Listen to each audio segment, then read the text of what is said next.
បាទសូមគោរពជំរាបសួរពុកម៉ែបងប្អូនបាទថ្ងៃនេះថ្ងៃទី6បាទ admin មានតម្រុយថ្មីពិសេសសម្រាប់ដាក់ជូនពុកម៉ែបងប្អូនដើម្បី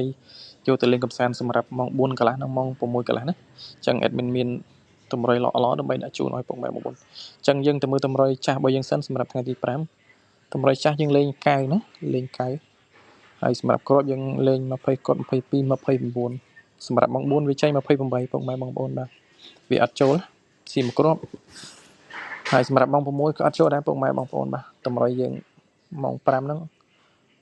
ម៉ោង5ថ្ងៃទី5អត់ចូលទេណាតម្រុយរបស់យើងអញ្ចឹងតោះពុកម៉ែបងប្អូនយើងទៅមើលតម្រុយថ្មីទាំងអស់គ្នាសម្រាប់ថ្ងៃទី6ខែ8ឆ្នាំ2026 admin បានរៀបចំជូនហើយសម្រាប់ដាក់ឲ្យបងប្អូនយកទៅលេងកម្សាន្តសម្រាប់ម៉ោង4កន្លះនិងម៉ោង6កន្លះណា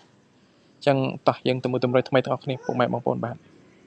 សម្រាប់តម្រុយថ្មីយើងលេងលេខល្អៗណាលេខ admin មានដាក់ជូនណាលេខល្អហ្នឹងសម្រាប់ថ្ងៃទី6ណាតោះអញ្ចឹងយើងទៅមើលទាំងអស់គ្នាយើងលេងអុកខ្ទង់នឹងមួយខ្ទង់យើងលេងខ្ទង់20ហើយគ្រាប់យើងលេង16